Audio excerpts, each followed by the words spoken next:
কিছু প্রলাপ বকতেছে। আমি এই সম্বন্ধে আমি কথা বলতে চাই না। আমি শুনি কথা কি হলো, মানে একজন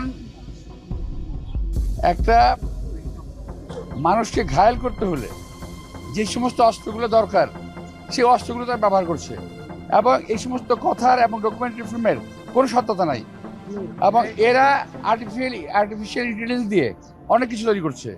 এরা বট বাহিনী দিয়ে সোশ্যাল মিডিয়া ভরিয়ে ফেলেছে।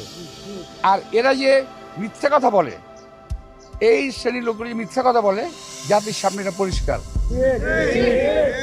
এরা আমরা ৭১-এ দেখেছি, এদেরকে আমরা ৮৬-তে দেখেছি, এদেরকে বিভিন্ন সময় দেখেছি। জাতির জন্য এরা কখনোই উপকারী কোনো দল নয়। তো আশা করব নির্বাচন সুষ্ঠু এবং গ্রহণযোগ্য হওয়ার, কিন্তু কিছু লোকের মানে অন্য দলের কার্যক্রম কথাবার্তা শুনে এবং সরকার একটি মহলের কথাবার্তা শুনে মনে হচ্ছে there is something wrong, ডাল মে কুছ কালা है। বাংলাদেশের জনগণ সকল সময় সচেতন এবং প্রতিবাদী।